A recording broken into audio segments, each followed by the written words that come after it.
मैं हूँ नया भारत 2020 कदम कदम बढ़ाए जा देश हित की गीत गाए जा। मैं हूँ लालचंद सोनी। आज सुबह टाइम्स में आप सभी का स्वागत है। 2 दिवसीय दौरे पर थे रक्षा मंत्री राजनाथ सिंह। जम्मू कश्मीर लद्दाख गलवान में भारतीय फौजियों से मिले और आधुनिक गन तानते हुए दिखा दिए कि हम भारत के बदलते नया भारत 2020 का रक्षा मंत्री हूँ। वहीं पर 16 बिहार रेजिमेंट के उन फौजियों से भी मुलाकात किए थे जो गलवान में चीनी सैनिकों को धूल चटाने में देरी नहीं की थी। आगे एक रिपोर्टिंग देखिए। क्या सर, क्या नाम सर आपका? जीतलाल दास। कहाँ रहते हैं सर आप? जी, देश के हित के बारे में क्या बताना चाहते हैं? जिस तरह से रक्षा मंत्री राजनाथ सिंह ले 2 दिवसीय दौरे पे थे, इसके लिए क्या बताना चाहते हैं? सर, उसके लिए हमारे रक्षा मंत्री जो गए थे वहाँ वहाँ अपने सैनिकों को स्पष्ट संदेश दिए कि हम आपके साथ हैं, आपको किसी चीज़ की चिंता करने की ज़रूरत नहीं है, जो चीज़ की कमी है हम पूरा करेंगे, आप डटे रहे और चीनी सेनाओं का मुंह तोड़ जवाब दें। जी, तो जिस तरह से फिंगर 4 पे आज चीनी जो है वहाँ पर खड़े हैं और भारत हमेशा ये कहता रहा है कि आपको ये खाली करना पड़ेगा चाहे किसी भी कीमत पे। इसे आप किस नज़रिए से देखते हैं सर? सर, हमेशा भारत कहता रहा, भारत पहले कहते कि हम आत्मसम्मान की रक्षा करने के लिए कुछ भी कर सकते हैं, लेकिन कभी कभी ऐसा होता है कि आत्मसम्मान रक्षा करने के लिए हमें हथियार उठानी पड़ेगी। उसको अगर प्यार से बातों से नहीं मानता है तो जबरन धक्का दे के वहाँ से हमको हटाना पड़ेगा। जी, आज हम बात कर लेते हैं सर। जिस तरह से राजनाथ सिंह जो है 2 दिवसीय दौरे पे लेह में गए और फौजियों के जो है हौसला अफजाई किए, वहाँ लोगों से मिले और पीठ भी थपथपाए और जो है आधुनिक गन से भी उन्होंने उठा के जो है संदेश दिए। तो इसके आप किस नज़रिए देखते हैं सर? ये स्पष्ट नज़रिया है कि हम भारत, जो आपकी पुरानी नीति थी अब वो पुरानी नीति नहीं चलेगी। अब उस समय की भारत नहीं है, अब इस समय की भारत है, 2020 की भारत है और हम आपसे कम नहीं है। अगर आप पुराने नीति पे चल रहे हैं तो उसका हम मुंह तोड़ जवाब देंगे और आपको पीछे जाना है तो जाना है। इसीलिए राजनाथ सिंह ने बंदूक उठा के उनको दिखाया कि सिर्फ सेना ही नहीं, देश के जितने भी 133 करोड़ जो आम आदमी है, सब आपको खदेड़ने में कोई कसर नहीं छोड़ेगा। इसीलिए आप पहले यहाँ से निकल जाए तो बेहतर हो।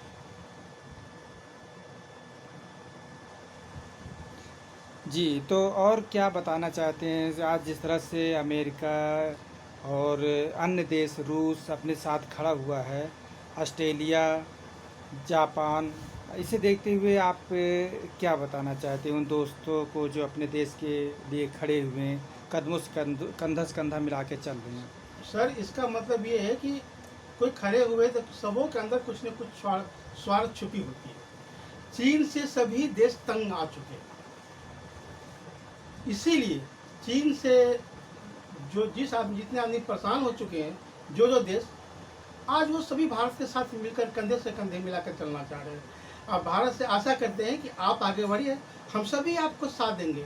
इस कि हमें चीन की दमनकारी नीति से मुक्ति मिले। इसीलिए सभी देश आज भारत के साथ मिलकर चलना पसंद करते हैं और चल रहे हैं। जी, और चलते चलते आप देश के फौजियों को जो एलओसी और एलएसी पे आज तैनात हैं, बर्फ़ में, गर्म में, ठंडी में और धूप में आज जो है रात दिन तैनात हैं हम आपके रक्षा के लिए, क्या कहना चाहते हैं सर? उनको क्या कहूँ, वो तो सैल्यूट के या धन्यवाद के ही काबिल है। हम उनको जितना ऊपर वाले से दुआ करें, वो हमेशा बने रहे, उनके घर में बच्चे बने रहे, वो हमेशा हर टेंशन से मुक्त रहे और देश की सेवा करे, जिससे हम सभी देशवासी आपस में माने देश में मिल रहे और हमें किसी चीज़ की चिंता नहीं। जब तक वो खड़े हैं तो हमें किसी चीज़ की चिंता करने की ज़रूरत नहीं होती है, क्योंकि हम अंदर से, जब वो बाहर से मजबूत करते हैं तो अंदर से हम खुद ब खुद मजबूत हो रहे हैं और होते रहेंगे। जी, उन्हीं की बदौलत। जी, और क्या बताना चाहते हैं सर देश हित के लिए? देश हित के लिए मैं क्या बताऊं, सभी देशवासी जानते हैं। हाँ, कुछ लोग अबाध है या कुछ राजनीतिक दल है कुछ ऐसे शख्स हैं जो शायद हमारे प्रधानमंत्री के काम से खुश नहीं है, उनकी मैं भी पूरी विवरण नहीं बता सकता हूँ। समय आएगा तो उनके बारे में विस्तृत जानकारी बताऊंगा कि हमारे पर क्या क्या किए, और कुछ राजनीतिक दल और कुछ विपक्षी दल इस पर क्या एक्शन लिया, क्या गलत निष्कर्ष निकाला, वो हम बाद की बात करेंगे, क्योंकि वो बहुत ही लंबी परिचर्चा होगी इस बात की। बता दूं, आप अपना ख्याल, परिवार और देश का ख्याल जरूर रखें। जय हिंद, जय भारत। नमस्कार दोस्तों, मेरे चैनल को सब्सक्राइब, लाइक करें और आइकॉन को जरूर दबाएं ताकि आने वाले वीडियो को आपको नोटिफिकेशन मिल जाए। धन्यवाद।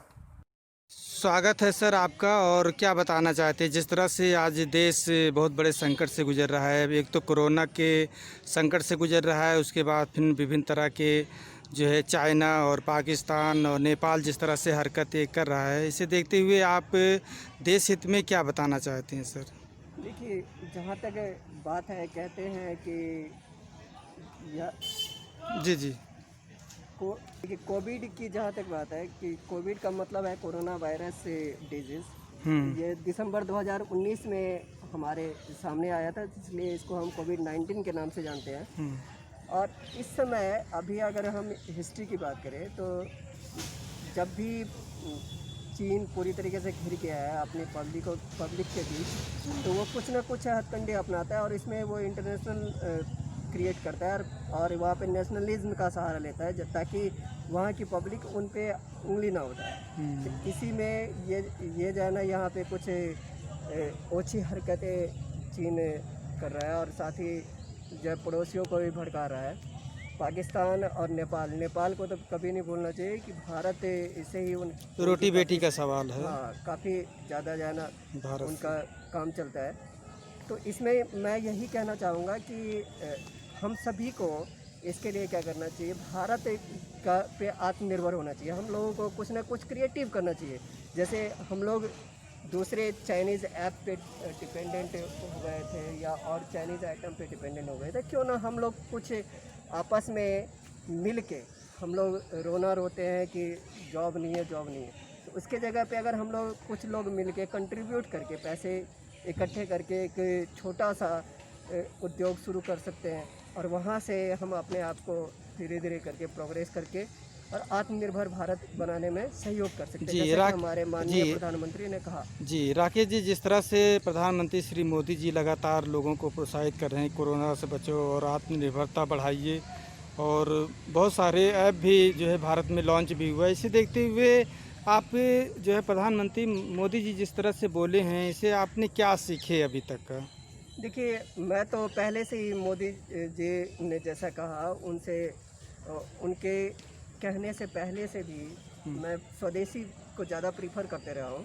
मतलब जो अपने भारत की चीज़ें हैं, प्रोडक्ट है, उसका ज़्यादा मैं प्रीफर करता हूँ।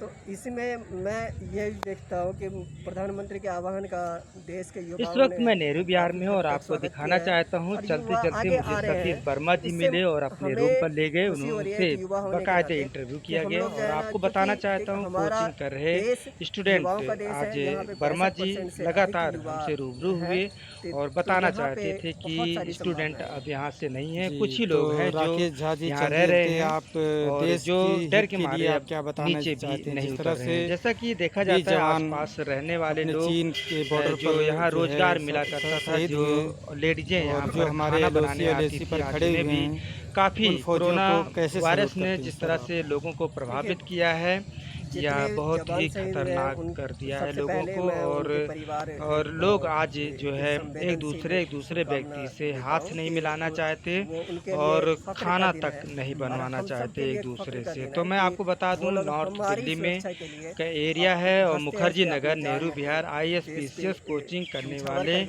आज मुखर्जी नगर, नेहरू विहार, गांधी विहार और अन्य आसपास एरिया में तैयारियां करने वाले बच्चों की अत्यधिक संख्या आप देख सकते हैं। यहाँ पर 5-6 महीने पहले आप भीड़ भाड़ ही रहती थी, चाहे यहाँ पर 9 बजे आइए चाहे 10 बजे रात में आइए, भीड़ भाड़ अत्यधिक मात्रा में यहाँ रेस्टोरेंट पर और जो है स्वीट्स की दुकानों पर और कोचिंग की सेंटरों पर अत्यधिक मात्रा में यहाँ पर देखने को मिलती थी। लेकिन आज जिससे जहां कि एक हमारे देश स्टूडेंट की का तरक्की गढ़ और और चहल हमारे पहल पड़ोसी अत्यधिक देखा हमसे जाता था, ज़्यादा वहीं पर आज जो है समझ रहे हैं। बिल्कुल जी, नदारद प्रधानमंत्री हैं जी लोग। जिस तरह तो से आप देख सकते 59 हैं ऐप जहां हटा दिए, इसे कोरोना लेकर आप महामारी क्या ने बताना लोगों को चाहती हैं? देश अर्थव्यवस्था कितना बिगाड़ दिया है, वहीं मजबूती पर के साथ बच्चों इस की समय कोचिंग खड़ा करने हुआ है। वाले देखिए स्टूडेंटों की 59 हालात ऐप आप से का समझ जो सकते हैं बढ़ाने कि उनकी हटाने का जो कोचिंग कदम करने था वो वाले थोड़ा सा तैयारियां लेट भी हुआ कहीं है। न ये पहले कहीं ही हो अब जाना ढीली चाहिए था, क्योंकि अगर ये पड़ने पहले जा रहा होता है। तो तो इसे हमारे देखते यहाँ हुए आज आपको जो यह फुटेज क्रिएटिविटी दिखा रहा नज़र हूँ आ रही नेहरू है ये विहार, पहले नज़र आती और और आज आप देख हमारे सकते यहाँ हैं कुछ सुबह न से कुछ लेकर रात इससे रेवेन्यू 11 भी बजे कलेक्ट तक होता यहाँ है। पर और लगभग भीड़-भाड़ फिर भी कहते हैं कि हमेशा देर रहती आए थी। दुरुस्त आए। कोई तो खाना आज खा रहा है तो जन कोई लोग किसी का क्रिएटिविटी की तरफ कोचिंग ज़्यादा में जा रहा है, लेकिन जा कि रहे हैं सभी लोग यहाँ और पर लोग जो टहलते है ना घूमते नज़र अपना